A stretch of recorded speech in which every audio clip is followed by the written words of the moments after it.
फिर मैं नज़र आया न तमाशा नज़र आया, फिर मैं नज़र आया न तमाशा नज़र आया, जब तू नज़र आया मुझे तन्हा नज़र आया।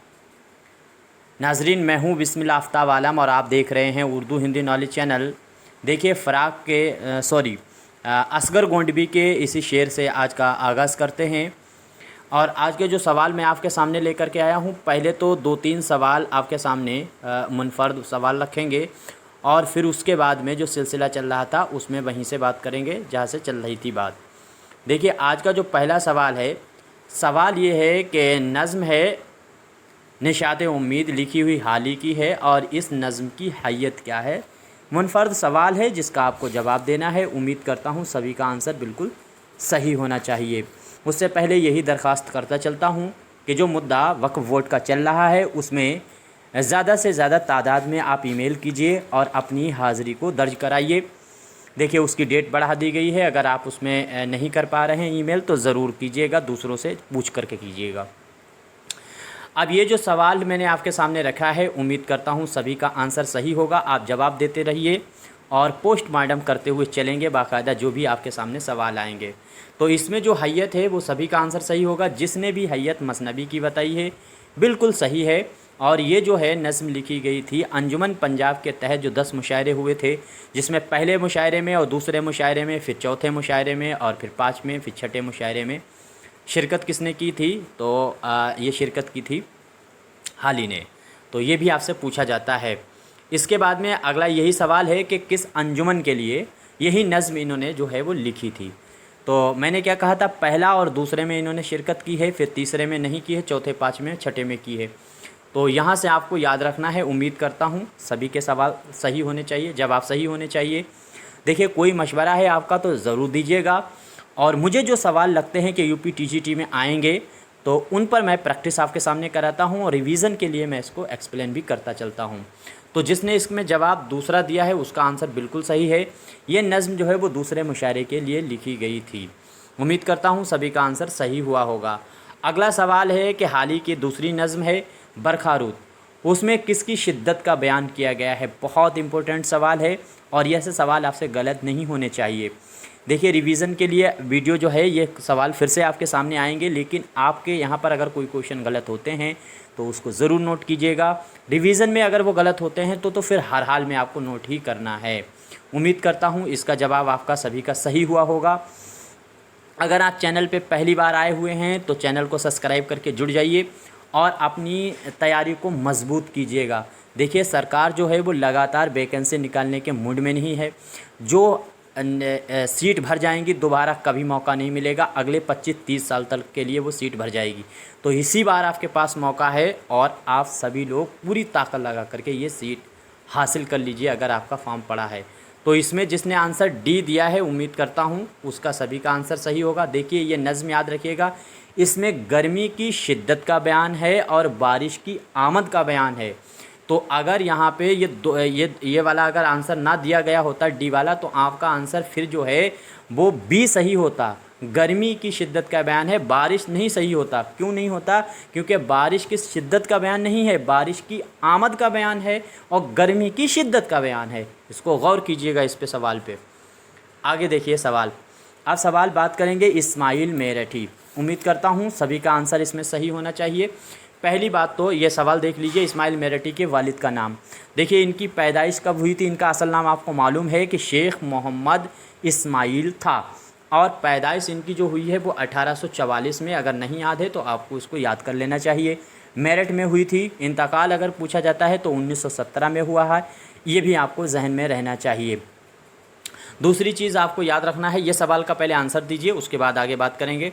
तो इसमें जिसने भी इनके वालिद का नाम जो है, जिसने भी बी आंसर दिया है, पीर बख्श जो थे वो इनके वालिद का नाम था। जिसका भी आंसर बी है उसको मुबारकबाद, उसका आंसर बिल्कुल सही है।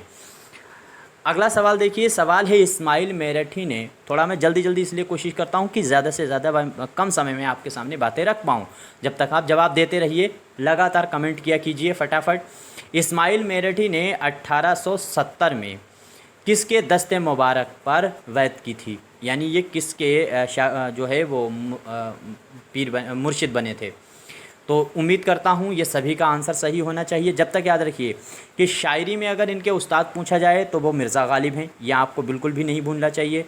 अगर आपसे बच्चों का शायर दरसी किताबें लिखने का पूछा जाता है तो भी वो इस्माइल मेरठी हैं। लेकिन बच्चों के शायर में इस्माइल मेरठी का नाम आता है, लेकिन बच्चों के शायर में तलुकचंद महरूम का भी नाम आ जाता है, और भी शायर हैं जिनका नाम आ जाता है। तो इस तरह से आपको याद रखना है। लेकिन फिर भी, और अंग्रेज़ी नज़मों का उर्दू में तर्जुमा जो सबसे पहले करने का काम किया है वो इस्माइल मेरठी ने किया है। ये बात आपको बिल्कुल अच्छे से मालूम होना चाहिए। दूसरी चीज़ एक और याद रखिएगा, इसमें सवाल आपका आंसर जो है सभी का सही जल्दी जल्दी सही होना चाहिए। इस्माइल मेरठी जो थे उनका जो है नाम जदीद उर्दू शायरी की तहरीक में जो है वो मोहम्मद हुसैन आज़ाद और ये हाली जो थे उनके बाद तीसरे नंबर पे आता है। ये आपको याद रखना है जदीद नज़्म में।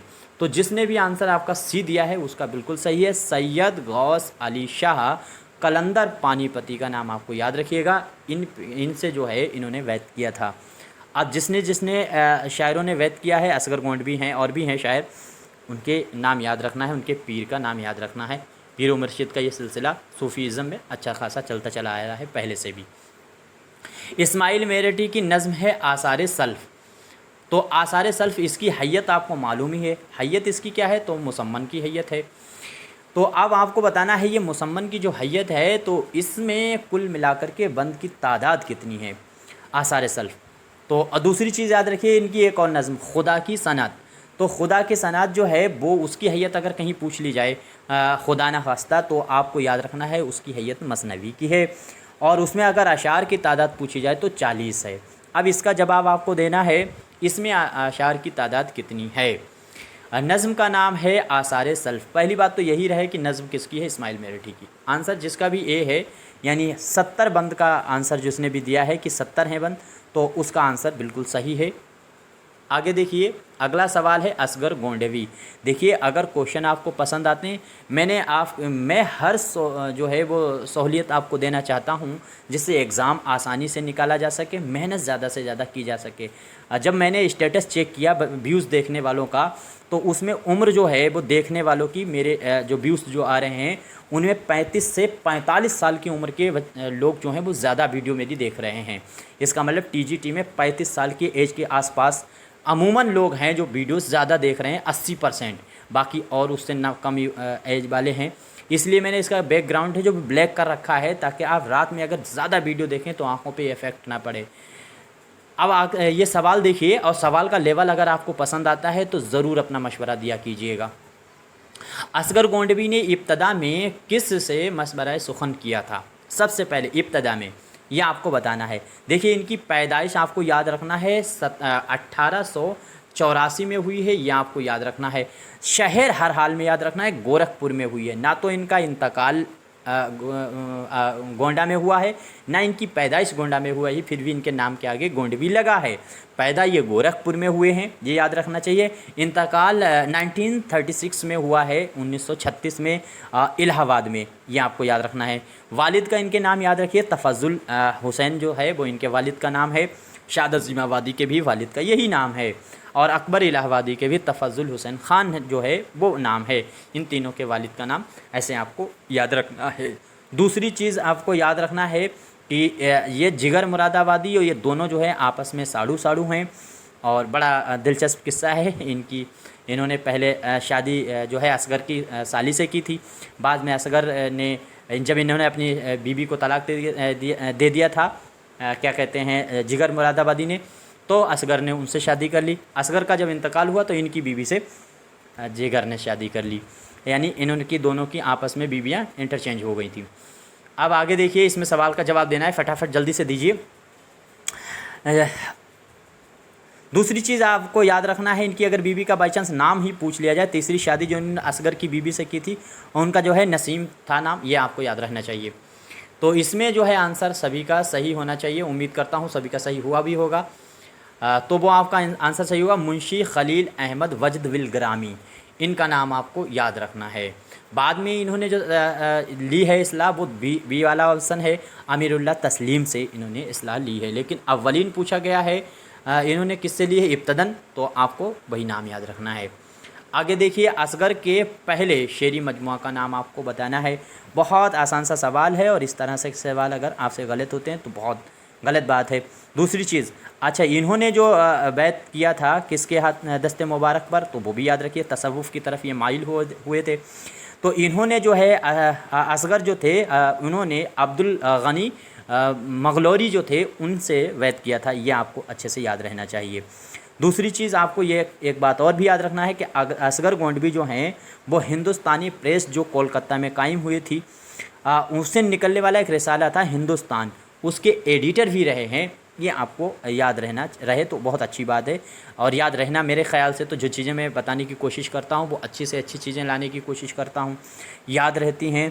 तो आपका एग्ज़ाम यकीनन आप 110 115 टच कर जाएंगे, बहुत आसानी से ये टच कर लेंगे, ये जो है एग्ज़ाम क्रैक कर जाएंगे।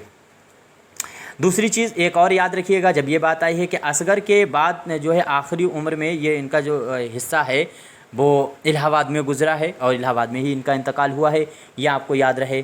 असगर गोंडवी जो है जदीद गज़ल में नरम लहजे के शायर कहे जाते हैं, ये सभी को मालूम होना चाहिए। बहुत आसान से सवाल हैं। तो इसमें जिसने भी आंसर जो आंसर सी दिया है उसका बिल्कुल सही जवाब है, यानी निशाते रूह जो है वो इनका पहला शेरी मजमुआ है, निशाते रूह। ये आपको अच्छे से जहन में रहना चाहिए।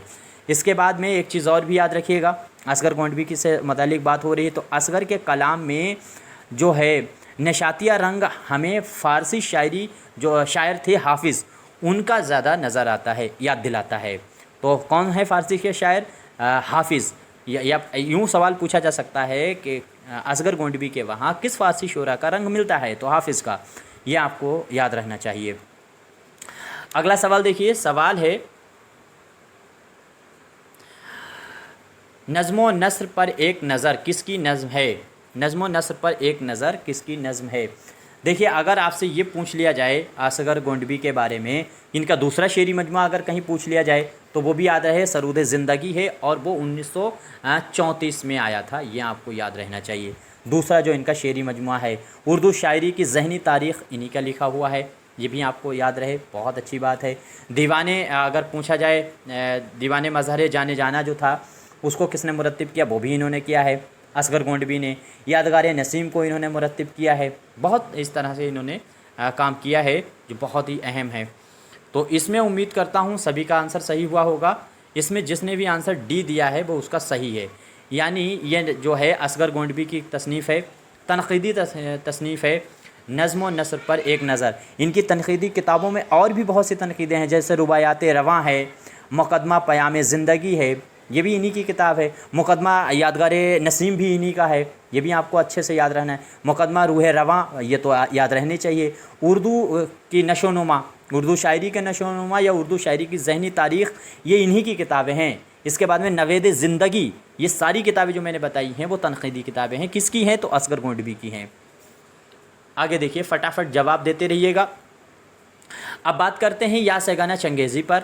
या सेगाना चंगेज़ी के बारे में अगर आपको देखना है तो या सेगाना चंगेज़ी ने कोलकाता का सफ़र किया था। मैंने कहा था सफ़र सभी के याद रखना है। नवाब वाजिद अली शाह को मटे अवरज में कैद किया गया था लॉर्ड डलहौजी की तरफ से। तो उसमें जो है उनके दो फ़र्जंद थे वहाँ साथ में कोलकाता में, जिनका एक का तो नाम मोहम्मद याकूब था, दूसरा का नाम मोहम्मद यूसुफ था।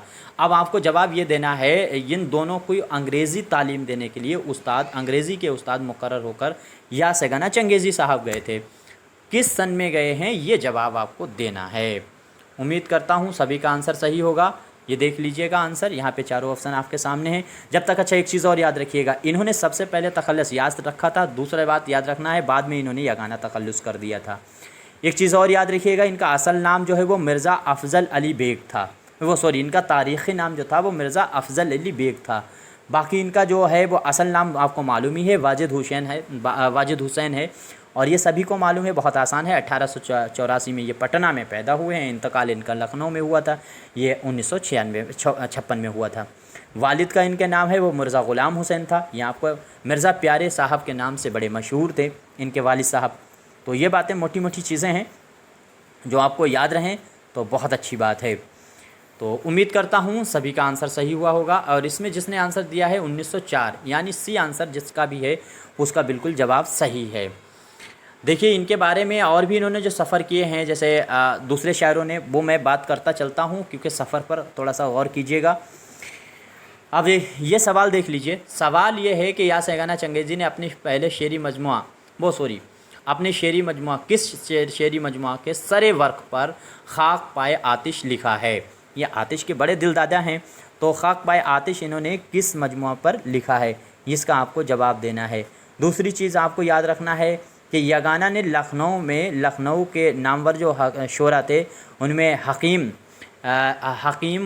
मुबाहिशा जो थे, गुलजार नसीम के और क्या कहते हैं ये ब्रजनारायण चकबस्त के बीच में जो मार्का हुआ था, तो गुलजार नसीम पर, तो वो लखनऊ के शोरा में हकीम थे और साथ साथ में ये चकबस्त थे, इनके बीच में ये जो हुआ था मार्का। तो उन्हीं साहब की जो है मिर्ज़ा मोहम्मद शफ़ी का जो नाम था, उनकी एक बेटी थी कनीज़, शायद कनीज़ हुसैन, तो उन्हीं से इनकी शादी हुई थी 1913 में।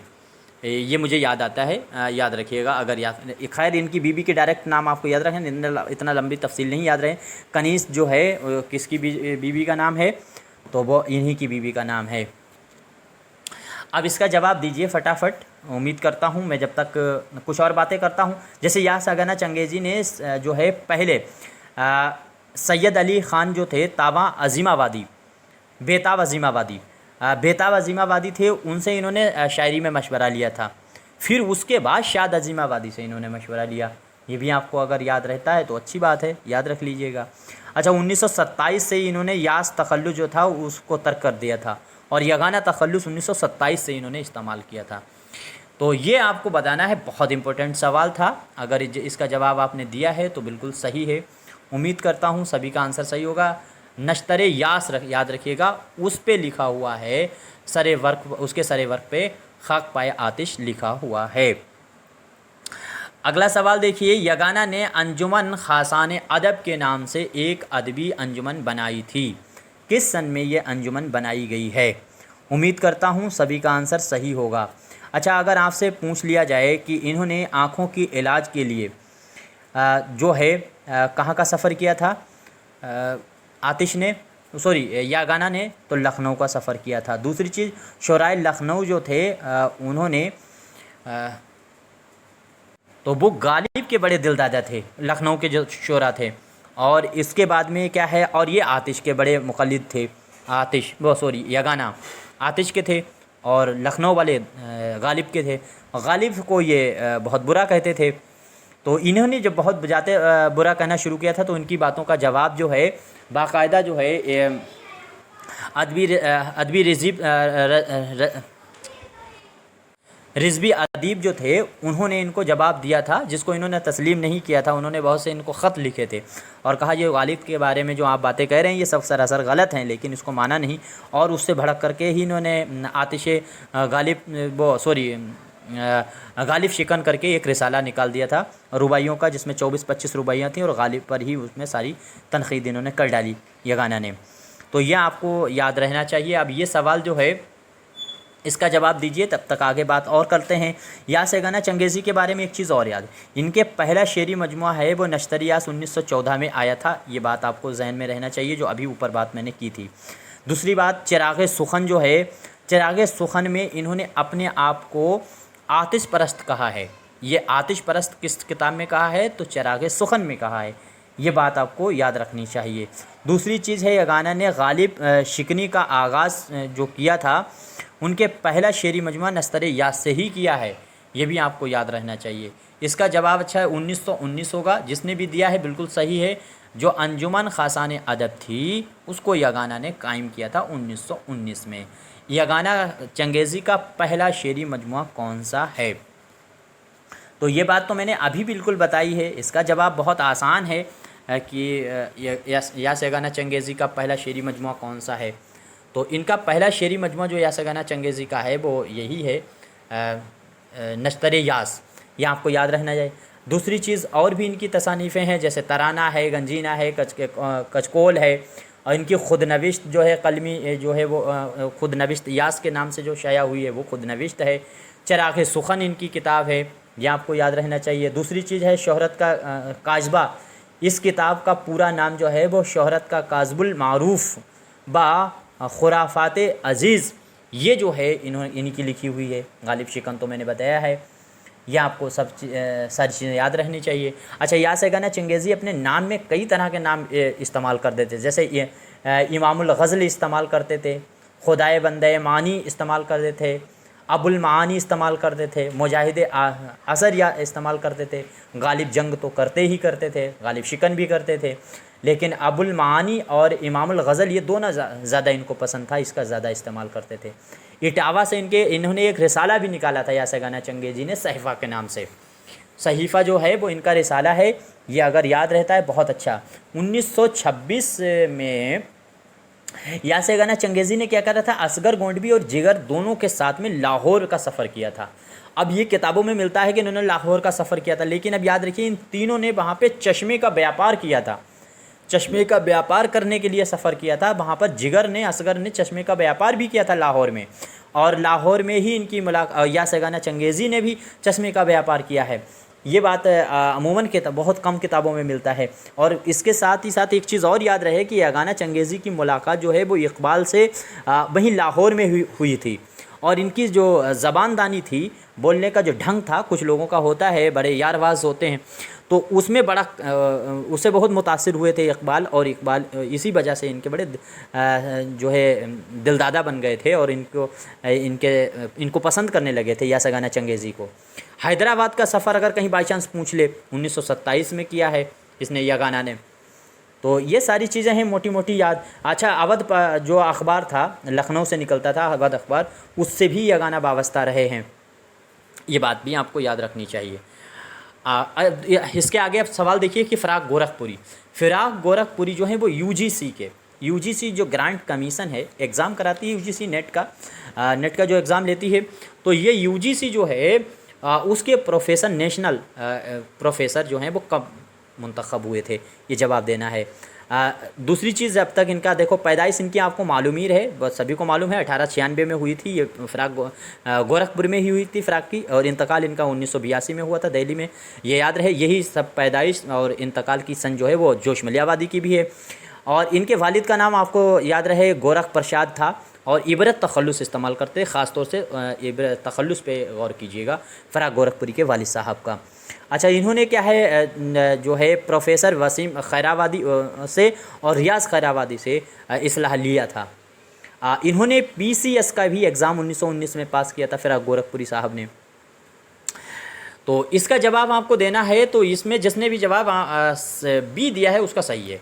1959 में फ़िराक गोरखपुरी जो हैं, 1959 में फ़िराक गोरखपुरी जो है वो नेशनल प्रोफेसर बने थे यूजीसी ग्रांट कमीशन की तरफ से, ये आपको याद रहना चाहिए। आगे देखिए, फ़िराक गोरखपुरी अव्वलीन किस शायर से मुतासिर हुए थे, अव्वलीन किस शायर से मुतासिर हुए थे, ये आपको जवाब देना है। दूसरी चीज़, फ़िराक जो थे वो तहरीक आज़ादी में शरीक हुए थे, ये भी आपको याद रखना है कि ये तहरीक आज़ादी जो थी चल रही थी उसमें शरीक हुए थे, और 1920 में 2.5 साल की कैद की भी सज़ा इन्होंने काटी है, जेल भी ये गए हैं, तो ये भी आपको याद रहे तो अच्छी बात है। ये ऐसी चीज़ें हैं, कभी पूछ लेते हैं कि इनमें से दर्जा जेल शुरा में से कौन सा शायर है जो जेल गया था या नहीं गया था, इस तरह से आपसे अगर बाई चांस पूछ लिया जाए। अगर इनसे और इनकी मुलाकात जो हसरत मोहानी हैं और मौलाना अहमद अली थे, इसके बाद में आशुफ्ता थे, हकीम आशुफ्ता वगैरह जो थे, जवाहरलाल नेहरू वगैरह, इनसे भी मुलाकात जेल में ही हुई थी फ़िराक गोरखपुरी की, ये बातें याद रहनी चाहिए।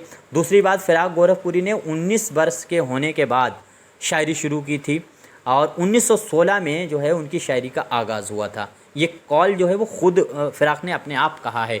इन्होंने मुशायरों में बड़ी शिरकत की थी, और मुशायरों में इन्होंने जाना छोड़ दिया था 1964-65 से, जब वो मुशायरे में शिरकत करना फ़िल्मी अदाकारा जो हैं मीना कुमारी ने शुरू कर दिया था। मीना कुमारी का इश्क जो है वो चलता था, क्या कहते हैं, 6 बच्चों के बाप थे उस टाइम पर, कमाल अमरोही साहब, उनसे इश्क था और वो शादी नहीं कर रहे थे। इसके लिए मीना कुमारी बड़ी परेशान थी, उन्होंने शराब पीना शुरू किया, और फिर बाद में उन्होंने बहुत अच्छे से ज़बरदस्त तरह से उर्दू की शायरी करना शुरू कर दिया, और मुशायरों में वो शिरकत करने लगी थी। तो वो मुशायरे में जब शिरकत करने गई थी, एक तरह का वाक़या है, तो मीना कुमारी तो वो भी उस टाइम पर माइक पे जो है वो फ़िराक गोरखपुरी शेर व शायरी पढ़ रहे थे। और जब ये शायरी पढ़ रहे थे तो लोग सुन रहे थे, लेकिन जब मीना कुमारी का नाम सुना तो सारी जो मजमा था वो मीना कुमारी को देखने के लिए खड़ा हो गया, पीछे पलट कर देखने लगा। ये बहुत गलत लगा फ़िराक साहब को, और फ़िराक ने कहा आज के बाद मैं मुशायरे में शिरकत नहीं करूँगा, शामिल नहीं हुआ करूँगा। मीना कुमारी को ये बात पता चली और उन्होंने कहा, जब नाचने वाली शायरा का मुशायरे वगैरह करने लगे, इस तरह के अल्फाज इस्तेमाल किए, तो फिर मेरा मुशायरे में शामिल होना ठीक नहीं। ये बात सुन कर के मीना कुमारी ने ही ख़ुद अपने आप को मुशायरों से हटा लिया। हालांकि मीना कुमारी की अपनी ख़ुद नबिश्त है और मीना कुमारी के बहुत से शेरी मजमुए हैं। और मीना कुमारी के एक बार टीजीटी के एग्ज़ाम में राजस्थान के पूछा जा चुका है उस्ताद का नाम क्या था, तो कैफ़ी आज़मी जो हैं वो उस्ताद हैं मीना कुमारी के। ये थोड़ी सी डिटेल थी, मुझे मालूम है तो मैं बता देता हूँ। कोशिश यही करता हूँ कि मैं ज़्यादा से ज़्यादा नॉलेज आप तक डिलीवरी कर पाऊँ। तो इसमें आपका आंसर जिसने भी दिया होगा डी, उसका आंसर बिल्कुल सही है। अमीर मीनाई से शुरू में ये मुतासिर हुए थे। अब अगर आपसे पूछे, जैसे मुसनफ़ी फ़िराक जो थे वो मुसाफ़ी के बड़े दिलदादा थे, मुसाफ़ी के, और अमीर मीनाई से ये मुतासिर हुए थे। सबसे पहले शुरू में अमीर मीनाई से ये मुतासिर हुई, ये बात आपको याद रहनी चाहिए। बाद में ये क्या है, फ़िराक ने जो है वो असर जो कबूल किया है वो मीर का भी, मुसाफ़ी का भी किया है, ज़ौक़ का भी किया है, आतिश का भी किया है, वो सॉरी नासिक का किया है, ज़ौक़ का किया है। ये सारी चीज़ें आपको याद रहना चाहिए। और फ़िराक का जो लवो लहजा है वो सुकून, नरमी और ठंडक से पहचाना जाता है, ये इनके बारे में कहा जाता है। खैर, मैं एक ही सवाल पे लगता है बोलता चला जाऊँगा। आगे देखिए सवाल, फ़िराक जो थे उर्दू के किस तनकीदी दबिस्तान के नक्काद तस्लीम किए जाते हैं? तो तासुराती थे, जमालियाती, या फिर साथ ही साथ में साइंटिफिक या तरक्की पसंद थे? उम्मीद करता हूँ सभी का आंसर सही होना चाहिए। देखिए, एक चीज़ याद रखिएगा, फ़िराक गोरखपुरी की जो शायरी है वो बड़ी, उसकी खसूसियत यह है कि रोमानी नीम ख्वाबी की कैफियत अगर पूछा जाए किसकी शायरी में है, तो उनकी फ़िराक गोरखपुरी की ही शायरी में रोमानी नीम ख्वाबी की कैफियत, ये आपको याद रखना चाहिए, ये पूछा जा सकता है। दूसरी चीज़, यहाँ पे अगर पूछा गया है ये किस तनकीदी दबिस्तान से जुड़े हुए हैं, तो जवाब तो आपका तासुराती होगा, और ये बहुत आसान था, सभी ने दिया होगा। लेकिन कहीं पूछ लिया जाए कि इनकी जो रुबाइयाँ हैं वो किस रंग की हैं, तो इनकी रुबाइयाँ जो फ़िराक ने लिखी हैं उनका रंग जो है वो जमालियाती है। ये गौर करने की बात है कि इनका उसका रंग जो है वो जमालियाती है। अगला सवाल देखिए, सवाल है फ़िराक की रुबाइयात और नज़मों के मजमुआ का नाम क्या है? देखिए, रूप रूप रूप रूप सभी चिल्लाते रहते हैं, यूट्यूब पे आपने देखा होगा, वो सभी जानते हैं कि वो रुबाइयात का मजमुआ है। अब वो इतना उसको घिस डाला है कि वो दुनिया को याद हो चुका है। आपको इसका जवाब देना है कि उनकी रुबाइयात और नज़मों को दोनों को जो मजमुआ है उसका नाम क्या है, ये आपको जवाब देना है। देखिए, अगर आपसे पूछा जाए, फ़िराक गोरखपुरी को अमूमन जो अवार्ड मिले हैं वो उनके गुले नगमा पे मिले हैं। 1962 में इनको साहित्य अकादमी भी गुले नगमा पे मिला है। पद्म भूषण जो इनको मिला है वो 1968 में मिला था। और ज्ञानपीठ जो अवार्ड मिला था वो मिला है 1900। तो ये जो गुले नगमा पर ही इनको ज्ञानपीठ अवार्ड भी मिला है 1969 में, ये भी आपको याद रहना चाहिए। उम्मीद करता हूँ सभी का आंसर इसमें सही हुआ होगा। देखिए, जिसने भी जवाब बी दिया है उसका बिल्कुल सही है। रमज़ो गलत। जिसने डी दिया है रूह कायनात, उसका बिल्कुल आंसर सही है। रूह कायनात वो शेरी मजमुआ, वो इनका मजमुआ है जिसमें रुबाइयाँ और नज़में शामिल हैं। डी आंसर सही है। आगे देखिए, सवाल है कि फ़िराक को हुस्न व इश्क का रसिया किसने कहा है? देखिए, अगर आपसे बाई चांस सवाल पूछ लिया जाए फ़िराक का पहला शेरी मजमुआ कौन सा है, तो वो आपको याद रखना है तोहफ़ा खुशतर है, 1922 में आया था पहला शेरी मजमुआ। और जो अभी मैंने बात की थी रूह कायनात, अगर कहीं उसका सन पूछ लिया 1945 है। इसके बाद में जैसे शोला साज है, इसके बाद में जो है मशाल है, रूप है, तो ये सब शेरी मजमुए जो हैं वो हज़ार दास्तान है, गज़लिस्तान है, शेरिस्तान है, इसके बाद में है गुलबांग है, ये भी इनका शेरी मजमुआ था। ये सारे शेरी मजमुए किसके हैं? तो इन्हीं के हैं, याद रखना है आपको। दूसरी चीज़ एक और आपको याद रखना है कि अगर आपसे पूछ लिया जाए कि धरती की करवटें किस तरह का शेरी मजमुआ है, तो इसका आपको जवाब यही देना है कि धरती की जो करवटें हैं करवट है वो इनकी नज़मों का मजमुआ है। इसके बाद में नगमाए नुमा भी इनका है, चरागा है, ये तमाम इनके शेरी मजमुए हैं जो आपको याद होना चाहिए। बज़्म ज़िंदगी रंग शायरी ये भी एक शेरी मजमुआ था इनका जो 1970 में के करीब आया था। जहान फ़राक़ है ये शेरी मजमुए ही हैं। फ़राक़ गोरखपुरी का मुंतखब कलाम ये शेरी मजमुआ है। बाकी इनकी अगर तनक़ीदी अगर मजमुआ पूछ लिया जाए तो तनक़ीदी भी किताबें इन्होंने बहुत नस्र में जो लिखी हैं। नस्र की पहली तनक़ीदी किताब जो इनकी थी वो उर्दू शायरी की उर्दू की इश्किया शायरी था 1945 में तनक़ीदी। हाशिए जो है वो भी तनक़ीदी ही किताब थी इनकी फ़राक़ की, ये भी आपको याद रहे। उर्दू गज़ल गोई है ये तनक़ीदी किताब थी उर्दू गज़ल। अंदाज़े ये बहुत बार पूछा गया है, ये मुंतखब मज़ामीन का मजमुआ है लेकिन है तनक़ीद में ही। और उर्दू साहित्य का इतिहास ये भी इन्हीं का किताब है। मन आनम जो है वो इनके ख़ुतूत का मजमुआ है, बहुत बार पूछा गया, 1962 में ये आया था इनके ख़ुतूत का मजमुआ। तो उम्मीद करता हूँ सभी का आंसर सही हुआ होगा। इसमें देखिए हुस्न व इश्क का रसिया जो है वो फ़राक़ को किसने कहा है। तो देखिए आपका जवाब अगर बी है कामिल कुरैशी तो बिल्कुल ठीक है। अगर पूछ लिया जाए उर्दू शायरी का ऑस्कर वाइल्ड इन्हें किसने कहा है तो मोहम्मद हसन। इन जॉनसन भी उर्दू शायरी अदब का जॉनसन जो है वो भी मोहम्मद हसन ने कहा है, ये भी आपको याद रखना चाहिए। इसके बाद में अगला सवाल देखिए, ये कॉल है, अगर मुझसे ये पूछा जाए कि आज के शोरा में सबसे दरख्शां मुस्तकबिल किसका है तो मैं तन्हा फ़राक़ का नाम लूँगा। ये कॉल किसका है? उम्मीद करता हूँ सभी का आंसर सही होना चाहिए।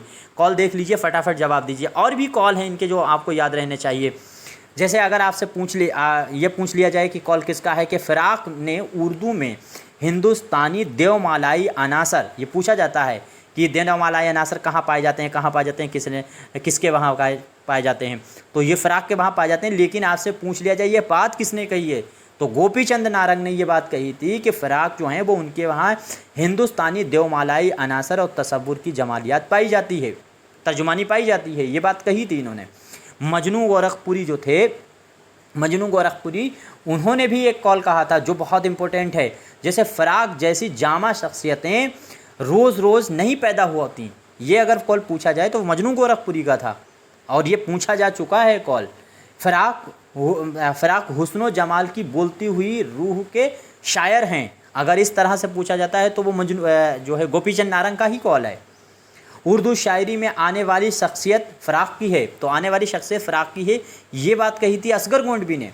और अगर ये पूछा जाए कि फ़राक़ ने उर्दू शायरी की ताक़ में हिंदुस्तानियत और आफाकियत की शमा रोशन की है तो आपका जवाब होगा सलाम संदेलवी। ये भी आपको याद रहना चाहिए। ये तमाम ऐसे कॉल हैं जो हर हाल, शमसुल रहमान फ़ारूक़ी वगैरह का भी कॉल आपको याद रहना चाहिए। शमसुल रहमान फ़ारूक़ी का ख़्याल था कि अगर फ़राक़ ना होते तो नासिर काज़मी और खलीलुर रहमान आज़मी और इब्ने इंशा ये तीनों होते, मतलब इनकी वजह से इन तीनों का नाम छुप गया। जैसे कहते हैं बड़ा वृक्ष जो होता है वो छोटे वृक्ष को ख़त्म कर देता है, तो इनका इतना बड़ा नाम था जिस शायरी का रंग था, और वो ये तीन जो थे वो इसीलिए इतने रोशन नहीं हो पाए जितना ये दिया रोशन रहा। तो ये कॉल देख लीजिएगा एक बार और उसका जवाब फटाफट दीजिएगा। तो उम्मीद करता हूँ सभी का आंसर सही हुआ होगा। जिसने भी इसमें नियाज़ फ़तेहपुरी दिया है उसका बिल्कुल सही है। नियाज़ फ़तेहपुरी का ये कॉल था कि अगर मुझसे पूछा जाए कि आज के शोरा में सबसे दरख्शां मुस्तकबिल किसका तो वो नियाज़ फ़तेह। देखिए कॉल कैसे याद होंगे, एक एक दो ही जुमले उसके जहन में रखिएगा, कॉल आपके सामने आएगा वैसे आप पकड़ लेंगे, ठीक है। अब एक चीज़ और भी, और एक कॉल इनका आपसे पूछा जा सकता है, जैसे अजीज़ का कॉल पूछा जा सकता है फ़राक़ के बारे में, और जिगर मुरादाबादी का कॉल। जिगर मुरादाबादी ने कहा था जब हम लोग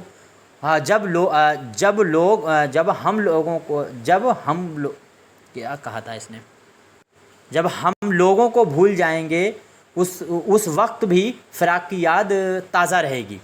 ये बात जो है वो जिगर मुरादाबादी की कही हुई थी। इसके बाद में राशिद, नून मीम राशिद और फैज़ के बाद जदीद नज़म निगारी के मयार में सिर्फ़ फ़राक़ की नज़में पूरा उतरती हैं, ये बात अज़ीज़ अहमद ने कही थी। ये इतनी चीज़ें जो हैं मैं आपको बताता हूँ वो आपको याद रहनी चाहिए अगर आपको एग्ज़ाम में कुछ करना है। देखिए क्वेश्चनों का क्वालिटी आपको पसंद आ रही है तो ज़रूर मुझे रिस्पॉन्स दिया कीजिए, अगर नहीं पसंद आता है डिसलाइक कीजिए, जो आपका नज़रिया हो उसको बयान कीजिए, ज़रूर बताइए, अगर कुछ गलती रहती है तो भी ज़रूर बताइएगा। और ज़्यादा से ज़्यादा उर्दू को फ़रोग़ देने के लिए इसको शेयर ज़रूर कीजिएगा, क्योंकि इस पे सभी लोग पढ़ाए जा रहे हैं, टीजीटी, नेट, जेआरएफ, लेकिन वैकेंसी लगातार उर्दू की कम की जा रही है, इस पर कोई आवाज़ नहीं उठा रहा है। आप साथ दीजिए, ये एग्ज़ाम हो जाने के बाद डाटा इकट्ठा करने की पूरी कोशिश करेंगे। इसमें कई साल लग सकते हैं, उसके बाद सरकार से और एजुकेशन मिनिस्टर से मिला जाएगा। अगर वो नहीं सुनते हैं तो मुझे मजबूरन इकट्ठा हो करके कोर्ट के दरवाज़े खटखटाने होंगे उर्दू को बचाने के लिए, और उर्दू को जो है वैकेंसी हैं उनको फिल कराने के लिए, उनको बढ़ाने के लिए। अब यहाँ तक जो भी क्वेश्चन गलत हुए हों, उनमें कोई क्वेश्चन मुझसे हुआ है गलत तो उसे ज़रूर बताइएगा, बाकी आपका मशवरा है तो दीजिएगा। शुक्रिया।